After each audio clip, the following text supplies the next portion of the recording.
Assalamualaikum warahmatullahi wabarakatuh. Alhamdulillahirabbil alamin wal 'aqibatu lil muttaqin wala 'udwana illa 'alal zalimin. Asyhadu an la ilaha illallah wahdahu la syarika lah wa asyhadu anna Muhammadan 'abduhu wa rasuluh la nabiyya ba'dahu. Allahumma salli wa sallim ala sayyidina wa habibina wa maulana Muhammad wa ala alihi wa sahbihi ajma'in. Allahumma anfa'na bima 'allamtana wa 'allimna ma yanfa'una wa zidna ilma. Amma ba'du. Ibu-ibu rahimakumullah, alhamdulillah sore hari ini Allah Ta'ala mengumpulkan kita di majelis ini dalam rangka untuk menyambut kehadiran bulan mulia, bulan Ramadan 1447 Hijriah. Judul kajian kita yaitu bagi muslimah menyambut Ramadan dengan sehat rohani dan fisik di bulan penuh berkah. Sebelum kita lanjutkan, saya ingin bercerita sebuah hadis yang sahih diceritakan oleh sahabat mulia yang bernama Thalhah bin Ubaidillah. Beliau ini salah seorang sahabat yang dijamin masuk surga tanpa hisab. Ada 10 orang sahabat yang diberikan janji oleh Rasulullah SAW masuk surga tanpa perhitungan lagi. Salah satunya adalah Thalhah bin Ubaidillah. Beliau bercerita bahwa suatu saat ada 2 orang yang datang ke Madinah dari suku Bali. Bali Saudi Arabia sana, bukan Bali Indonesia. Sebelah utaranya Madinah jauh. 2 orang ini menyatakan diri masuk Islam.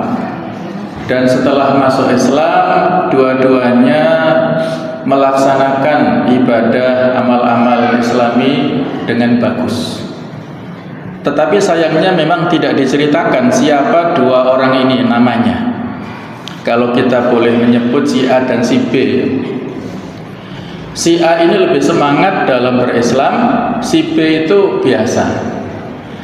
Dan suatu saat si A ini mendapat kesempatan untuk berperang dan meninggal dunia, mati syahid fi sabilillah.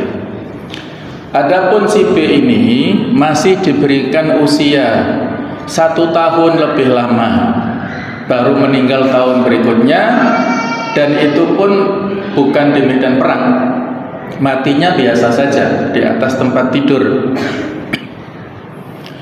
Nah, setelah kematian si B inilah Thalhah bin Ubaidillah bermimpi melihat dalam tidurnya seolah-olah berada di taman yang sangat indah, di depan istana yang sangat megah, yang mungkin itu gambaran dari surga. Tiba-tiba ada penyeru yang mempersilahkan kepada si B untuk masuk surga terlebih dahulu. Baru beberapa saat berikutnya mempersilahkan si A untuk masuk surga. Dan ketika Thalhah bin Ubaidillah akan minta izin masuk, dilarang dulu, kamu pulang, belum waktunya masuk ke sini. Setelah itulah Thalhah bin Ubaidillah terbangun dari tidurnya dan bertanya kepada teman-temannya, kepada sahabat yang lain. Mereka tidak ada yang bisa menjawab takwil mimpinya Thalhah bin Ubaidillah ini. Akhirnya sampailah berita itu kepada Rasulullah SAW, dan beliau bertanya, "Ata'jabun, mengapa kalian bingung, kalian takjub, kalian heran?" Para sahabat bertanya, "Wa Rasulullah, si A ini kan Islamnya lebih bagus, ibadahnya lebih semangat. dan juga meninggalnya syahid fisabilillah di medan perang. Tapi mengapa masuk surganya telat lebih dahulu si B yang Islamnya biasa saja? Maka beliau menyampaikan, wahai para sahabat sekalian, bukankah Allah Ta'ala memberikan usia kepada si B ini lebih panjang 1 tahun dibandingkan dengan si A, yang dengan usia 1 tahun itulah dia bisa mendapatkan 1 kali Ramadan, dan dia bisa sholat, bisa rukuk, bisa sujud, melakukan ibadah-ibadah sepanjang tahun itu. Jarak antara si B dan si A ini seperti jarak langit dan bumi. Si B seperti di langit, si A seperti di bumi. Nah, inilah hadis yang sahih yang diceritakan oleh Imam Ahmad dan Imam Ibnu Majah. Hadirin hadirat rahimakumullah, hadis ini banyak memberikan hikmah kepada kita. Di antaranya adalah bahwa nikmat utama yang Allah Ta'ala berikan kepada kita yaitu nikmat umur, nikmat usia.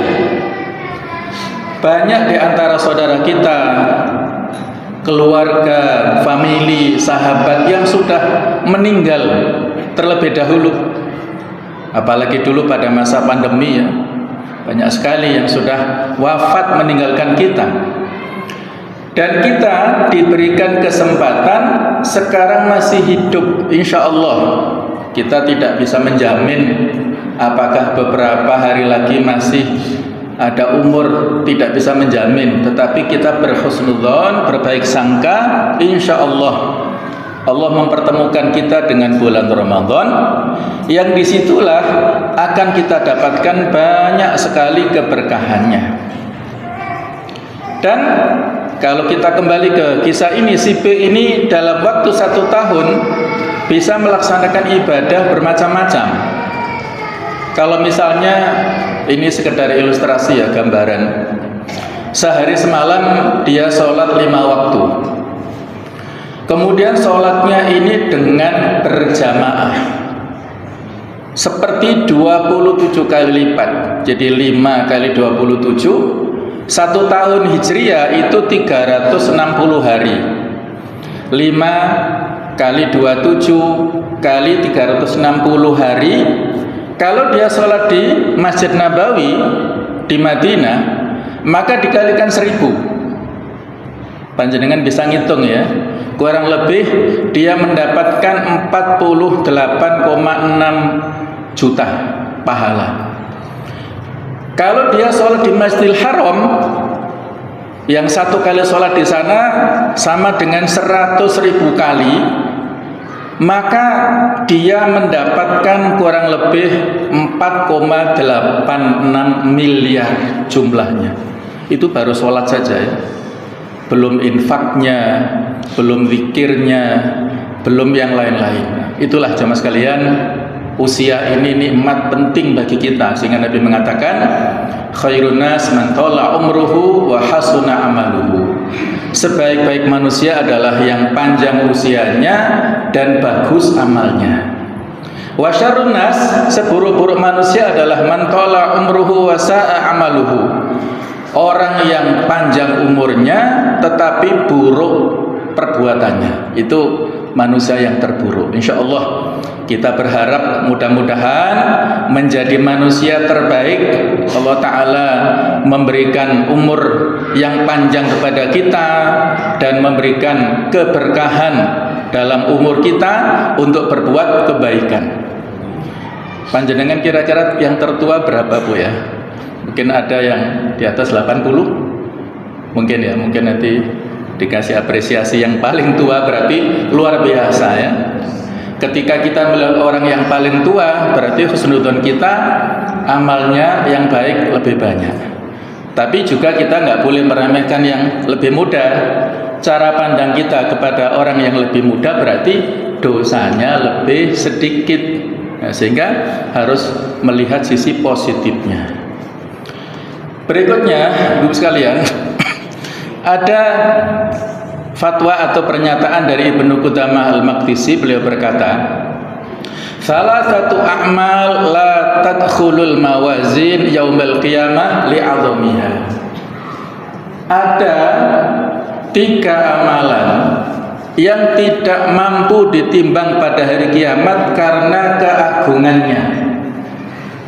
Kita berharap menjadi atau termasuk orang-orang yang di dalam akhir surah Al-Qari'ah ya, fa amma man thaqulat mawazinuh, orang yang berat timbangan kebaikannya, fa huwa fi 'isyatir radiyah, orang itu berada pada kehidupan yang diridhoi, masuk surga. Semua kita berharap amal kebaikan kita lebih berat daripada amal keburukan. Bagaimana caranya?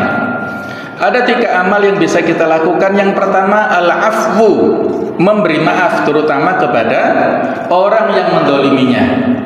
Di surat Asy-Syura ayat 40 Allah berfirman, faman afa wa aslaha fa ajruhu 'ala Allah.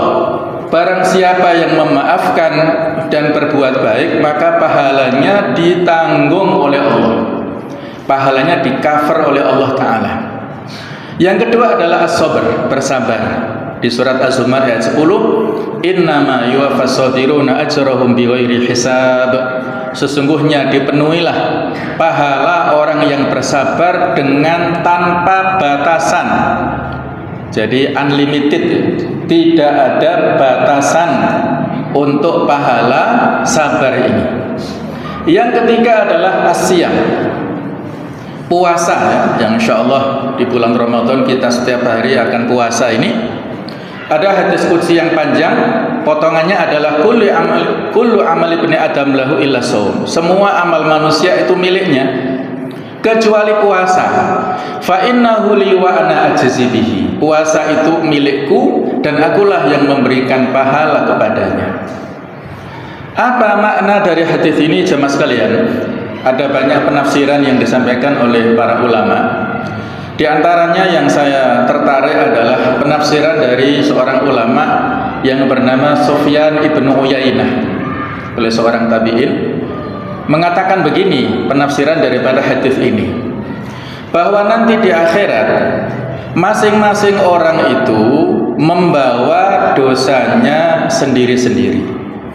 Ada yang bawa dosa 1 kresek, ada yang membawa dosanya 1 karung, dan ada yang membawa dosanya 1 kampung. Coba bisa dibayangkan, saking banyaknya dosanya dibawa seperti 1 kampung itu dipikul sendiri. Nah, pada saat audit atau saat perhitungan yaumul hisab, amal-amal yang baik ada pahalanya menjadi penghapus atau kafarat dosa-dosa amal-amal keburukan. 1 keburukan dihapus oleh 1 kebaikan, terus begitu ya. Ketika orang ini dosa-dosanya masih tersisa dan stok kebaikannya itu habis, maka disitulah ada penyeru yang memerintahkan datangkan pahala puasa orang ini. Maka didatangkanlah pahala puasa, berapapun dosa-dosa yang tersisa yang masih ada tanggungan untuk dia, dihapuskan, dijadikan kafarat, dihapus oleh pahala puasa yang tersimpan. Berapapun jumlahnya, habis dosa-dosanya, dan yang tersisa adalah pahala puasa yang banyak. Sehingga dia diberikan penyeru ya, ada penyeru untuk mempersilahkan orang ini masuk ke surga. Nah, itulah jemaah sekalian ya, makna daripada wa ana ajzi bihi, akulah Allah Ta'ala yang memberikan pahala kepada orang itu.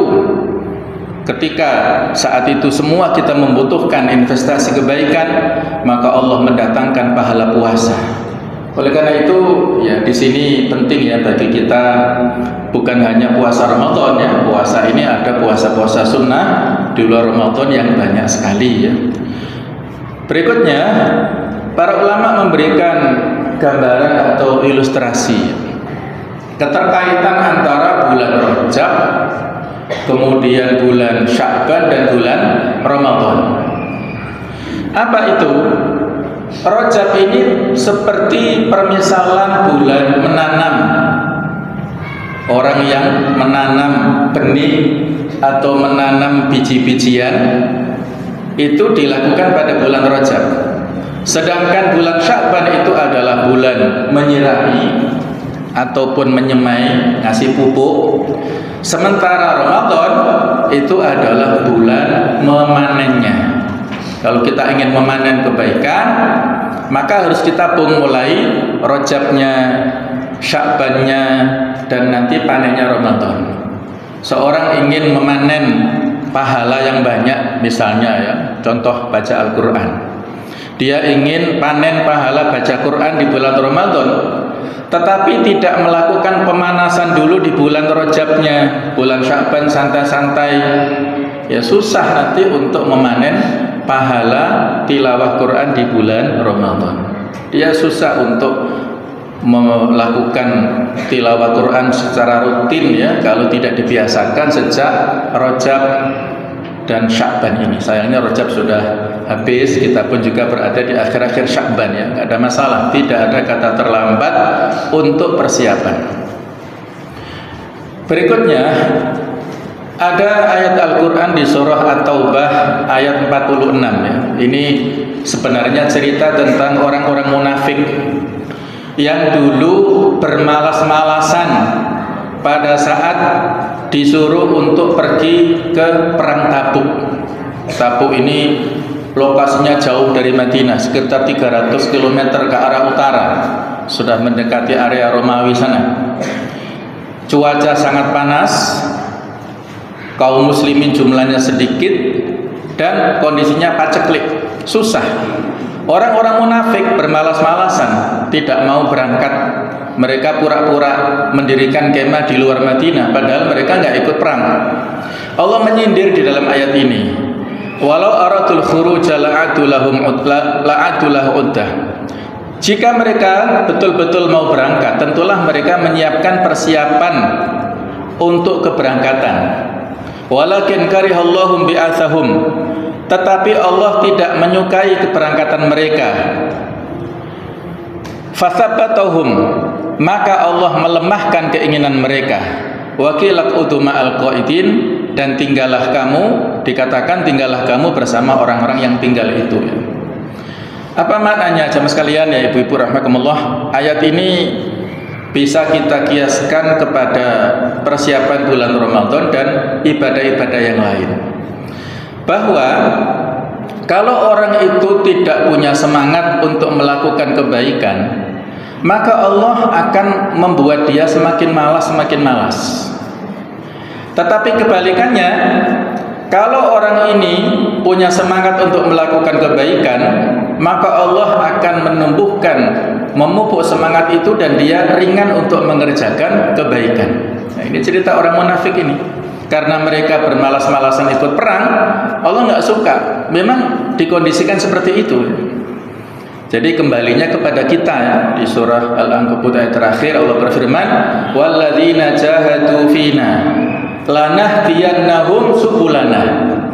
Dan orang-orang yang bersungguh-sungguh menempuh jalan kami, maka akan kami berikan hidayah kepada mereka untuk sampai kepada jalan kami. Di sini ada hubungan sebab akibat. Mujahadah, kesungguhan itu adalah sebabnya, hidayah itu adalah akibatnya. Kalau kita ingin mendapatkan akibat yang baik, kita ingin rajin sholat 5 waktu dengan khusyuk, kita rajin baca Al-Quran, kita rajin ibadah-ibadah, maka harus ada kesungguhan. Bagaimana cara kesungguhan? Ya monggo silahkan. Kesungguhan ini kan harus ditempuh, diusahakan. Berkumpul dengan orang-orang baik itu termasuk sarana mendapatkan kesungguhan. Hadir di majelis taklim itu juga sarana untuk mendapatkan mujahadah dan mengantarkan kepada hidayah. Jadi kembalinya kepada kita sendiri. Ibnu Qayyim memberikan penjelasan ini. Sebesar keinginan tekad yang kuat, kecintaan seorang hamba pada sesuatu, sebesar itulah Allah akan memberikan taufik dan pertolongannya. Misalnya, ngapunten ya bapak-bapak yang dianjurkan sholat berjamaah di masjid. Kalau hujannya rintik-rintik biasa, tapi dia beralasan hujan kan ada dispensasi, sholat boleh di rumah, maka ya dia malas berangkat ke masjid. Tapi kalau dia mengatakan pada dirinya, enggak, saya harus berangkat, ini ada payung, enggak masalah, toh jaraknya dekat, fadilahnya 27 derajat. 27 derajat itu tidak terhitung ibu-ibu sekalian ya. Kalau saat Ramadan yang lalu ya, mungkin panjenengan mendengar cerita di Gundang Legi ya, ada orang kaya memberikan door prize ya, hadiah kepada setiap orang yang sholat tarawih. Awalnya yang datang satu orang dikasih 50.000 satu orang, full, luar biasa. Tapi akhir-akhirnya karena saking banyaknya dikasih 20 ribuan. Coba, inilah manusia ya, muslim ya, mungkin itulah manusiawi ya. Kalau dikasih reward langsung berbondong-bondong, 50.000 dia semangat, 20.000 dia semangat. Coba kalau nggak dikasih ya, nggak semangat. Nah, padahal ngapunten ya, 27 derajat itu tidak ternilai harganya. Bahkan kalau dihitung dengan juta, 27 juta itu nggak ternilai. Tapi itulah manusia yang tidak nampak pahalanya, maka dia tidak semangat. Kemudian ini ilustrasi seperti kita di persimpangan jalan ya. Kalau kita ingin sukses, ada ininya ya, rute ataupun resepnya. Man shoma ramadhana imanan wa ihtisaban ghufira lahu ma taqaddama min dzambihi. Hadis ini nanti saat Ramadan hampir setiap hari disampaikan oleh para mubaligh sehingga sudah hafal kita ya. Kalau kita ingin sukses bulan Ramadan, diampuni dosa-dosa kita, maka landasannya iman dan mencari pahala, ikhlas. Tapi kalau orang mengabaikan kesempatan di bulan Ramadan, maka posisinya sebelah kiri ini. Jadi ceritanya Nabi suatu saat naik mimbar ya. Mimbar Nabi itu 3 trap, 3 tangga. Kemudian saat menaiki tangga pertama, beliau mengatakan amin. Tangga kedua amin, tangga ketiga juga amin. Para sahabat bingung, ada apa ini Rasulullah? Beliau bercerita, tadi Jibril membisikkan 3 kalimat kepadaku. Aku aminkan semuanya. Apa itu yang pertama? Orang yang mendapatkan kedua orang tuanya masih hidup, tetapi dia tidak masuk surga, tidak berbakti kepada orang tuanya, dengan berbakti itulah dia mendapatkan kesempatan surga, maka orang itu rugi. Kata Rasulullah, amin. Yang kedua, rugilah seseorang yang ketika disebut namaku dia tidak bersolawat kepadaku. Beliau mengatakan amin. Yang ketiga ini, rugilah seseorang yang masuk bulan Ramadan, kemudian terlewat bulan Ramadan itu, masuk Syawal nanti, tetapi dosa-dosanya belum diampuni oleh Allah. Itu kata Rasulullah, amin. Nah, jangan sampai kita termasuk di antara tipe orang yang seperti ini, tidak memanfaatkan kehadiran Ramadan sehingga sia-sia. Ramadan pergi, dosa-dosa kita belum diampuni. Bagaimana cara kita untuk bisa mendapatkan sukses Ramadan? Yaitu dengan strategi optimalisasi. Optimalisasi adalah bersungguh-sungguh ya. Optimalisasi persiapannya sebelum Ramadan, bulan Rajabnya, bulan Sya'bannya. Kalau sahabat dulu 6 bulan sebelum Ramadan sudah persiapan, berdoa terus supaya masuk bulan Ramadan. Kemudian ketika Ramadan datang, optimalisasi pelaksanaannya mulai awal sampai akhir, jangan hanya semangat di awal saja. Yang ketiga, optimalisasi implementasi nilai, melaksanakan nilai-nilai Ramadan setelah nanti, setelah Idul Fitri, walaupun tidak seperti sesemangat bulan Ramadan ya, tetapi nilai-nilainya terjaga sampai 11 bulan berikutnya dan sampai masuk pada bulan Ramadan yang akan datang. Ini 3 etape, 3 tahapan, seperti kalau kita lari maraton, lari estafet itu tahapan-tahapan 3 ini. Nah, kita masuk kepada tema ya, sehat ruhiyah, sehat secara kejiwaan. Apa? Yaitu dengan menata hati menata niat kita ya, kemudian membersihkan wadahnya. Mari sebelum masuk bulan mulia, pastikan wadah rohani kita tidak bocor. Dengan apa? Ini caranya, tazkiyatun nafas, pembersihan jiwa. Selesaikan urusan hati, maafkan sesama pengurus majelis taklim, hilangkan hasad dan bertaubat secara sungguh-sungguh, taubatan nasuha. Karena nanti akan menghambat kesalahan-kesalahan kita dengan sesama manusia, tidak saling memaafkan itu nanti akan menghambat. Saya sebutkan hadisnya nanti. Yang kedua, target lebih spesifik atau lebih khusus dengan high performance. Jangan hanya ingin ibadah lebih baik, buat target secara terukur. Contohnya hafalan bertambah 1 juz, sedekah rutin harian, atau menghidupkan qiyamul lail tanpa putus. Jadi sedekah harian, panjenengan siapkan uang berapapun yang ada di dompet, di tas, silahkan dikeluarkan setiap pagi. Ada umplung di rumah atau kalau panjenengan ke masjid, bawa untuk dimasukkan ke kotak masjid. Tidak harus banyak, bisa 5.000, 10.000 kalau tiap hari, itu fadilahnya luar biasa.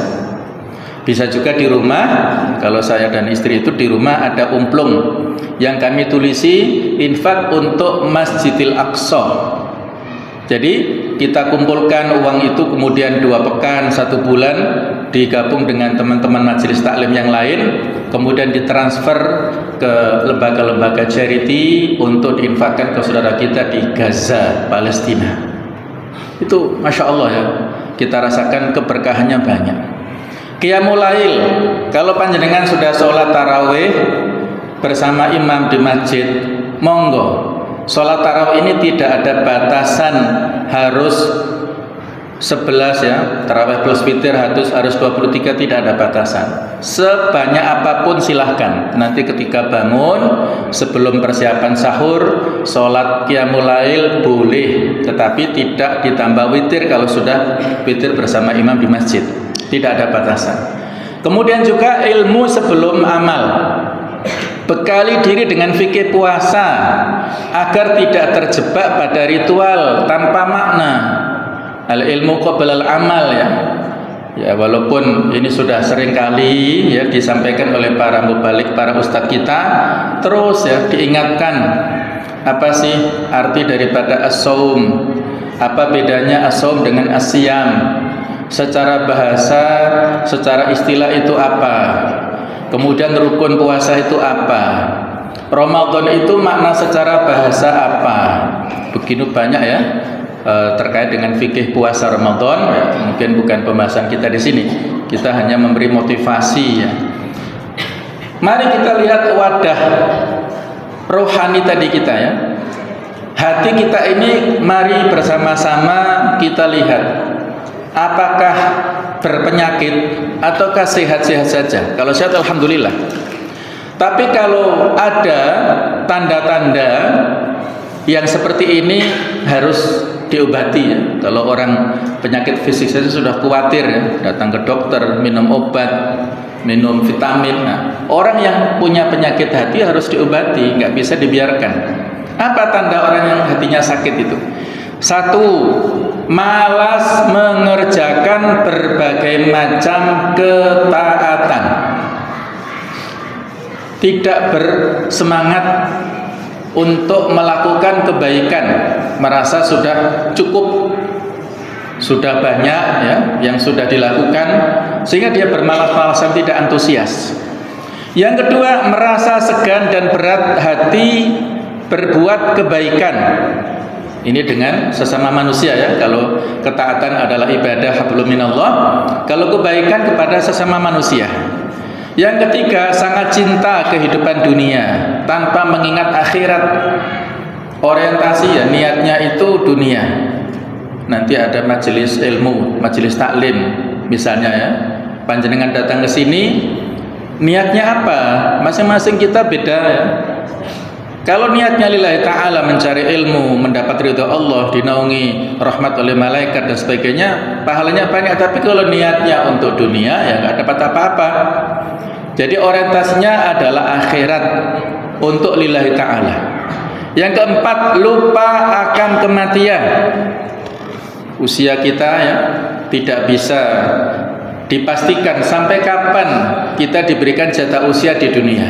Banyak orang yang masih sehat walafiat tiba-tiba lebih dulu meninggal. Yang masih muda tiba-tiba meninggal banyak. Tetapi orang tua yang lebih banyak lagi ya. Jadi harus ingat kematian. Yang kelima, tidak mempunyai kasih sayang. Hatinya keras ya. Tidak memiliki rasa empati.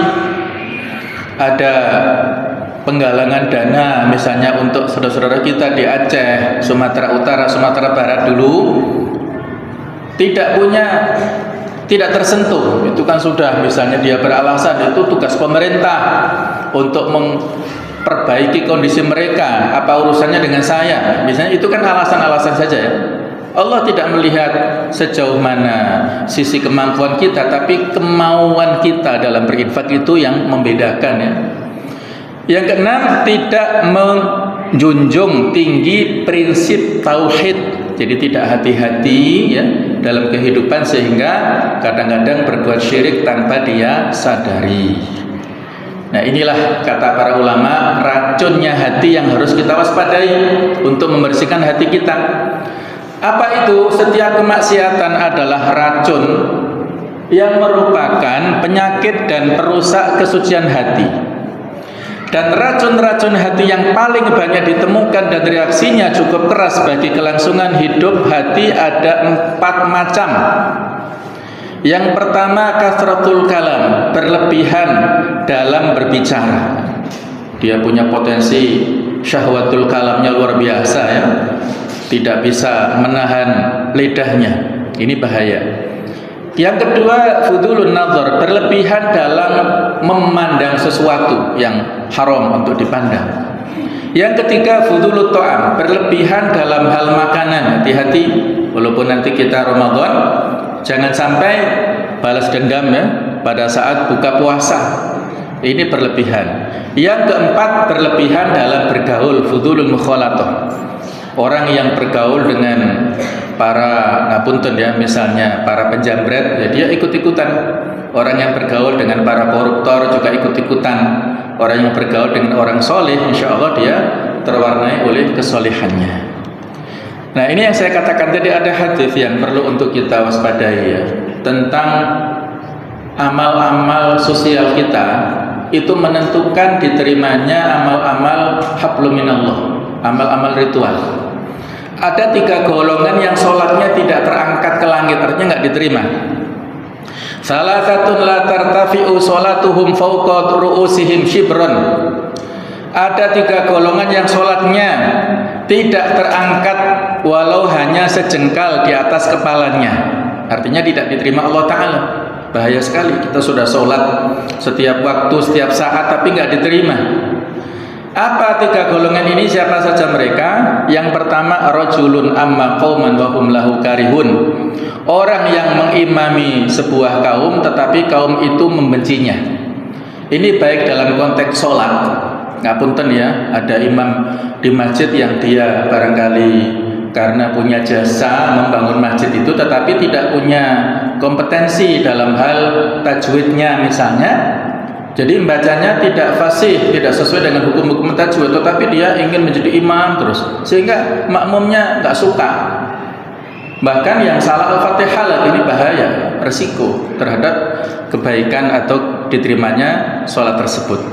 Atau mengimami kaum di area sosial, ketua RT nggak disukai oleh warganya, ketua RW nggak disukai oleh masyarakatnya, kepala desa nggak disukai oleh orang-orang yang ada di desa itu. Ini bahaya. Jadi harus menjadi pribadi yang bisa disukai ya. Kalau yang tidak suka itu provokator ya beda lagi ya. Ini standarnya harus objektif, harus adil. Yang kedua, ngapunten ya bagi ibu-ibu semuanya, penting sekali. Wa mra'atun batat wa zaujuha 'alaiha sakhitun.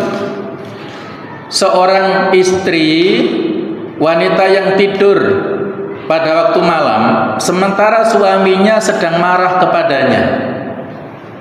Suaminya ingin minta dilayani, tetapi istrinya tidak mau melayani tanpa alasan. Bukan karena capek, bukan karena sakit, bukan karena udzur yang lain, tetapi memang tidak mau. Ini hati-hati ya. Jadi ini masalah ya. Ngapunten, ini masalah sensitif, harus didudukkan. Kalau ada masalah kesehatan, masalah apapun harus ada komunikasi. Jangan sampai terutama bagi yang muda-muda tidak ada udzur, maka laksanakanlah pelayanan kepada suami itu ibadah panjenengan. Ibadah yang diterima pahalanya oleh Allah Ta'ala nantinya ya. Boleh jadi bukan sholat, bukan zakat, bukan puasa yang diterima, tapi ibadah melayani suami itu yang diterima oleh Allah karena keikhlasan, ketulusan panjenengan. Yang ketiga, wa akhwani mutasorimani, dua orang saudara saling mendiamkan, memutuskan hubungan. Hati-hati ya. Sekarang mau masuk Ramadan, mari bersama-sama meminta maaf.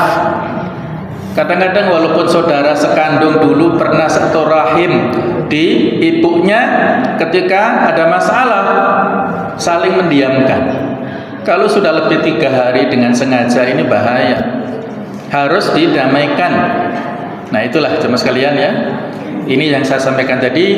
Ini masalah sosial yang berdampak kepada hablum minallah tadi. Yang kedua, sehat jasadiyah, fisik kuat, ibadah melesat insyaallah. Banyak dari kita yang semangat di 10 hari pertama saja, tapi bertumbangan di 10 hari terakhir karena fisiknya drop. Ingat, mukmin yang kuat lebih dicintai Allah Ta'ala daripada mukmin yang lemah. Mungkin ya, ini sebabnya faktor makanan ya. Maka mari kita jaga pola makan yang thayyiban, yang baik. Hindari dalam tanda kutip balas dendam saat berbuka dengan gula berlebih dan gorengan ya. Ngapunten ya kalau ada yang jual gorengan, ngapunten, bukan bermaksud saya memberikan ini, enggak. Boleh silakan, tapi jangan banyak-banyak ya. Gorengan ini luar biasa yang menariknya. Di Arab sana nggak ada ya, adanya di sini. Fokus pada nutrisi agar tidak mengantuk saat tarawih. Nah, kalau bisa nanti saja makannya ya. Untuk sebelum tarawih takjil saja, tapi itu sesuai kebiasaan ya, kita nggak bisa memaksa. Kemudian hidrasi cerdas, gunakan pola 2-4-2. 2 gelas saat buka, 4 gelas malam hari, dan 2 gelas saat sahur, agar tidak dehidrasi saat beraktivitas dakwah di siang hari. Nah, ini rumus kesehatan ya, 2-4-2. Juga istirahat berkualitas, tidur lebih awal setelah tarawih agar bisa bangun lebih awal untuk tahajud dan sahur.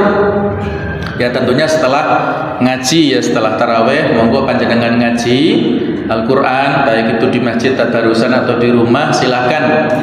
Ini aktivitas-aktivitas yang diperlukan kesehatan fisik. Nah kemudian ada pesan dari Imam Ghazali rahimahullah yang disebut dengan puasa khusus. Mudah-mudahan ini bisa kita lakukan ya, bukan hanya puasa umum saja. Puasa umum itu menahan dari 2 syahwat, syahwat perut dan syahwat farji. Syahwat perut makan minum, syahwat farji jima. Tapi kalau puasa khusus, ini kata beliau, wa huwa shaumus sholihin, puasanya orang-orang soleh. Fahuwa kaful jawarih anil asam, menahan anggota badan ini dari segala macam dosa. Wa tamamuhu bisittati umur, kesempurnaannya dengan 6 hal. Apa itu? Puasa mata. Hati-hati ya, mata juga harus kita jaga. Kemudian puasa lisan. Yang ketiga puasa telinga. Yang keempat puasa anggota tubuh. Yang kelima tidak berlebihan makan. Yang keenam terikatnya hati antara khauf dan roja. Khauf itu adalah takut, roja itu harapan.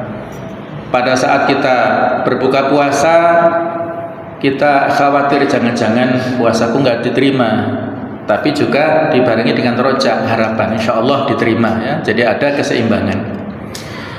Ini contoh ringkasan tips untuk panjenengan ya. Aspek ruhiyah, bagaimana action plan-nya, kegiatan aktivitas apa? Misalnya begini, ini hanya contoh saja. Tilawah Al-Quran minimal 1 sampai 2 juz per hari, monggo, sesuai dengan kemampuan. Ada ibu-ibu rumah tangga di Singosari ya, yang 1 hari itu bahkan bisa 10 juz, Masya Allah. Sehingga 1 Ramadan itu khatam 10 kali. Masya Allah ya, luar biasa. Padahal ibu-ibu rumah tangga seperti panjenengan kan bukan pengangguran ya, sibuk. Ada tukang becak khatam Ramadan tilawahnya 10 kali juga. Ada pegawai negeri, pegawai bea cukai juga sama. Itu apapun profesinya nggak masalah, yang penting dia menyempatkan ini. Kemudian zikir pagi petang tanpa putus. Nah tadi sudah dilakukan ya, membaca zikir petang. Ini juga pagi dilakukan ya, Masya Allah. Zikir pagi petang ini seperti benteng. Benteng yang menjadi perisai ya. Kalau kita ingin diperlakukan jahat ya oleh orang lain, itu mental dari benteng ini. Mereka nggak akan mampu untuk menyakiti kita dengan izin Allah ya. Jadi banyak sekali fadilahnya setiap yang kita baca itu. Kemudian jasadiyah, dari sisi fisik, kurangi gorengan tadi, perbanyak sayur atau buah, olahraga ringan yaitu jalan kaki dengan pasangannya masing-masing ya, kalau ada kelonggaran monggo. Kemudian berdakwah, minimal berbagi 1 ilmu 1 nasihat setiap hari melalui lisan atau media sosial. Ini bagi yang muda-muda ya, kalaupun ibu tua juga nggak masalah kalau dia familiar dengan HP ya, dengan media sosial. Mungkin bisa kita dapatkan di grup, kita jadikan status di WA.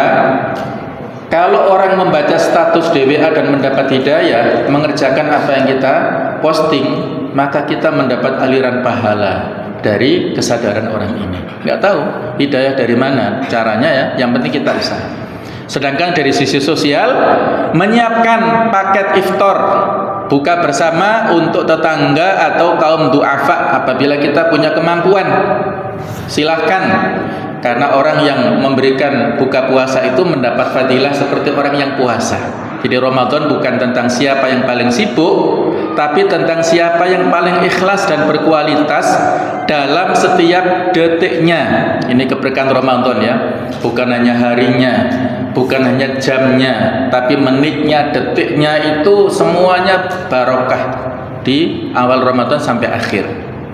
Ini contoh checklist evaluasi Ramadan supaya kita menjadi muslimah hebat sehingga keluarga kita berkah. Pertama, sektor ruhiyah, hubungan kita dengan Allah Ta'ala. Misalnya sholat fardu di awal waktu. Ini menjaga kedisiplinan agar sebagai teladan keluarga. Jangan menggampang-gampangkan. Yang kedua, qiyamul lail tarawih minimal 11 rakaat, boleh 23, boleh di masjid atau di rumah, yang utama di masjid. Target tilawah contoh 1 sampai 2 juz per hari. Zikir pagi dan petang, ini benteng perlindungan selama beraktivitas. Sedekah subuh atau harian meski kecil, yang penting istiqomah. Kemudian iktikaf, menghidupkan 10 malam terakhir, persiapan menjemput Lailatul Qadar. Kalau bisa full malam 21 sampai selesai Ramadan.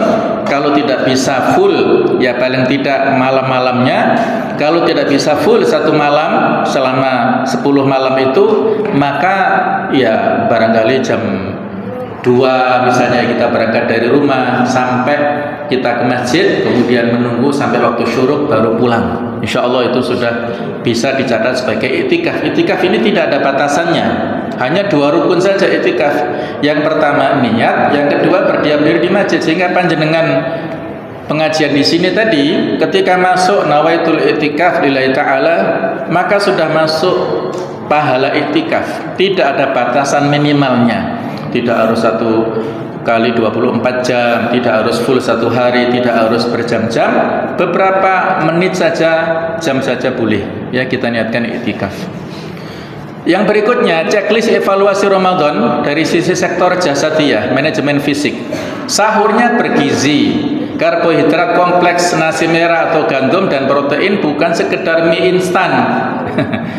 Ya, barangkali ini ya, mie instan itu jangka panjang ya. Saya berikan rekomendasi kalau di rumah itu istri saya beli mie porang. Nah, mungkin ada yang tahu ya. Itu mie yang bahannya bukan tepung, sehingga tidak mengandung karbo yang berlebihan. Mie porang namanya. Memang lebih mahal, tetapi ya insya Allah dia sehat ya, rasanya juga kurang nikmat, tetapi ya itu sebagai pengganti. Orang yang punya kesukaan makan mie bisa dengan makan mie porang. Dan kalaupun sebagian kita nggak biasa sahur dengan makan berat, dengan korma saja boleh, minum saja boleh, roti saja juga boleh. Pola air tadi sudah kita sebutkan 242. Sudah kami minum 8 gelas air hari ini. Nah, kemudian power nap yaitu qailulah. Qailulah tidur siang 15 sampai 30 menit sebelum atau sesudah zuhur untuk recharge energi.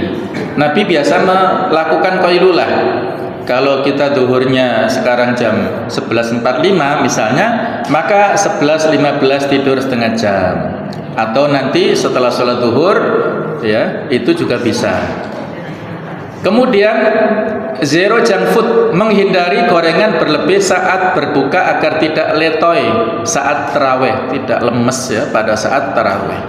Apalagi kalau imamnya bacanya panjang, menggerutu dalam hati. Jamaah yang lain biasa ya, dalam hati kita kok menggerutu, ini kan harus kita benahi ya, ada masalah berarti. Yang berikutnya dari sektor domestik dan dakwah, ini peran sosial. Kita melayani keluarga, menyiapkan menu buka atau sahur dengan niat ibadah. Insya Allah ini juga nilai pahalanya besar ya. Kemudian tarbiyah keluarga, mengajak anak suami membaca Al-Quran atau kultum singkat bersama, dijadwal. Di keluarga itu misalnya ada 5 orang, dijadwal tiap hari selesai sholat apa silahkan. Dakwah digital atau lisan, berbagi minimal 1 ayat atau hadis di status WA atau grup dakwah silahkan. Dan silaturahim dakwah, menyapa anggota atau sesama pengurus taklim untuk saling menguatkan, saling memberi motivasi ya. Ini ada rumus 3P, yaitu persiapan, siapkan ini food ya atau makanan, potong sayur atau bumbu di malam hari agar waktu memasak tidak menyita waktu tilawah kita. Kemudian prioritas, jika lelah sekali, dahulukan yang wajib, sholat tepat waktu dan melayani suami daripada agenda dakwah yang lainnya. Kemudian dari sisi kesabaran, dakwah di rumah atau sabar menghadapi anak suami saat lapar, pahalanya sama besarnya dengan dakwah di mimbar bagi yang punya kemampuan ya, dakwah secara lisan. Ini contoh jadwal harian, mulai dari kita bangun tidur, ada tahajud, sahur, kemudian ada doa mustajab ya. Pada saat sahur seperti malam terakhir itu doa kita mustajab, waktu kita mustajab. Kemudian subuh, zikir pagi dan tilawah. Kalau panjenengan kita sholat di masjid, usahakan ikut kalau ada kajian di masjid sampai syuruk, dan kita sholat 2 rakaat setelah terbitnya matahari, insya Allah itu akan mendapat pahala seperti orang haji dan umroh secara sempurna. Ya, bisa kita haji dan umroh tiap pagi itu ya. Urusan domestik, anak rumah, persiapan kerja, aktivitas dakwah, kantor, bisnis ataupun kerja, monggo. Kemudian saat asar, zikir petang, persiapan buka ringkas, kemudian buka puasa maghrib, isya dan taraweh, evaluasi harian dan istirahat. Yang terakhir ya, sebagai penutup, mari kita masuki Ramadan tahun ini bukan sebagai beban rutin ya, melainkan sebagai kesempatan terakhir kita. Bisa jadi ini adalah Ramadan terakhir bagi kita, maka berikanlah yang terbaik. Tidak ada jaminan kita masih dipersilahkan untuk hidup tahun akan datang ya. Maka mari kita posisikan kita seolah-olah menjadikan Ramadan ini yang terakhir. Nah, ini ada PR ya. Di antara doa sebagian sahabat ketika menyambut Ramadan, ini monggo nanti diapalkan. Monggo kita baca bersama-sama. Allahumma salimni ila Ramadan wa sallim li Ramadan wa tasallamhu minni mutaqabbala. Ya, monggo ini bisa dipoto, nanti insyaallah materinya juga bisa saya share ke Bu Wiwit ya, dan bisa dipanjenengan monggo ya. Untuk anak-anaknya misalnya disimpan. Ya Allah, antarkanlah aku hingga sampai bulan Ramadan, dan antarkanlah Ramadan kepadaku, dan terimalah amal-amalku di bulan Ramadan. Biasanya kalau saya baca doa ini, saya pakai kata ganti kami ya. Di samping saya doa untuk diri saya sendiri, untuk istri saya, untuk keluarga, untuk semuanya. Allahumma sallimna ila Ramadan, wa sallim lana Ramadan, wa tasalamhu minna mutaqabbala. Ini doa yang diucapkan sahabat ya, bukan Rasul, tapi sahabat berdoa seperti ini. Mereka 6 bulan sebelum Ramadan membaca doa ini, dan nanti ya pasca Ramadan mereka berdoa untuk diterima pahala di bulan Ramadan. Terima kasih atas perhatian panjenengan semuanya. Ada pantun terakhir ya. Pergi ke Mekah membawa doa, singgah sebentar di kota Madinah. Rindu Ramadan menyapa jiwa, semangat dakwah semakin istiqomah. Nah, insyaallah ya, mudah-mudahan Ramadan ini kita diberikan kesehatan lahir batin, kesiapan secara full ya, lebih daripada Ramadan-Ramadan yang sebelumnya, dan mudah-mudahan Allah Ta'ala menjadikan kita semuanya termasuk pribadi-pribadi yang muttaqin, yang bertakwa nanti setelah lulus dari madrasah Ramadan. Demikianlah nasihat untuk diri saya pribadi dan untuk kita semuanya. Semoga ada barokahnya. Lebih dan kurangnya mohon maaf. Assalamualaikum warahmatullahi wabarakatuh.